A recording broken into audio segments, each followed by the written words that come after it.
Latest news on Canada border closure and travel updates. In today's video update, we will talk about the closure of Canada-United States border and international travel restrictions, which is now extended for another month.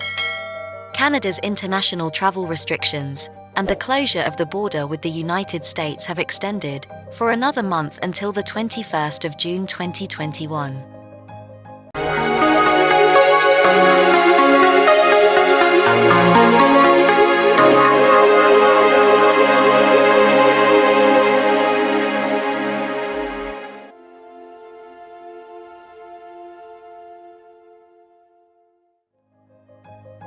The restrictions were to expire on the 21st of May 2021, but Bill Blair, Minister of Public Safety and Emergency Preparedness, announced further extension on travel bans in a tweet on the 20th of May 2021. He wrote on Twitter that the travel bans with the United States would extend until the 21st of June 2021, and the decision on reopening flights would depend on the best public health advice available to keep Canadians safe from COVID-19. The extension means that both international and United States restrictions will be in place for 15 months, after first being imposed in March 2020. Travelers at land borders need proof of negative COVID-19 test. Canada requires that anyone returning to the country need to quarantine for 14 days. Travelers arriving Canada by land from the United States also need to show negative COVID-19 molecular test result taken within 72 hours, or a positive test taken 14 to 90 days prior to arrival. Moreover, travelers arriving Canada by land need to take COVID-19 molecular test on arrival, as well as toward the end of their 14-day quarantine. All travelers who have received exemptions must take a COVID-19 molecular test when they arrive in Canada and another test at the end of 14-day quarantine period.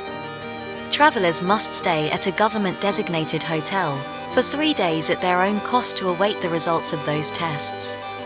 Travelers arriving by air from another country for non-essential travel must show a negative COVID-19 test before boarding the plane from their home country. Exemptions for non-discretionary travel. Canada has exemptions in place for the following people, provided they are traveling for a non-discretionary reason: seasonal agricultural workers, fish or seafood workers, caregivers, and all other temporary foreign workers.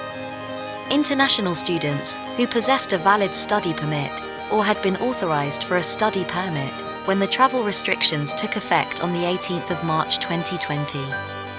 More international students are now permitted to travel from the 20th of October 2020 under a new exemption. Permanent resident applicants who had been authorized for permanent residence before the travel limitations were announced, but who had not yet traveled to Canada. Immediate family members of Canadian citizens and permanent residents are also exempt if arriving to be with an immediate family member for at least 15 days, and extended family members of citizens and permanent residents, plus foreign nationals, traveling on compassionate grounds. Immigration numbers recovery at start of 2021. According to the latest federal government report, Canada allowed 70,500 newcomers in the first 3 months of the year, compared to just over 69,000 in 2020, a solid start on its way to an ambitious target of 401,000. January to March proved to be the most prolific quarter for Canada immigration since the start of the coronavirus crisis.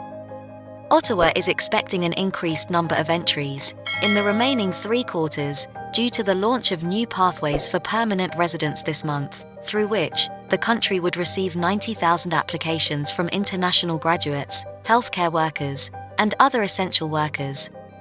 In the meantime, Immigration Refugees and Citizenship Canada has also significantly increased the numbers of invitations to apply being issued through express entry, including 27,332 in a single Canadian Experience class draw, on the 13th of February 2021.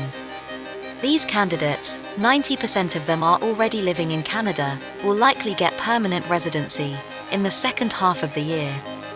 According to Immigration Minister Marco Mendicino, Canada will receive its 401,000 target, set in the fall 2020 Immigration Levels Plan. He also mentioned in a conference that they are doing everything to meet the target, are hopeful to reach the target, as it will create jobs and allow us to meet our workforce needs. This is the end of today's video update.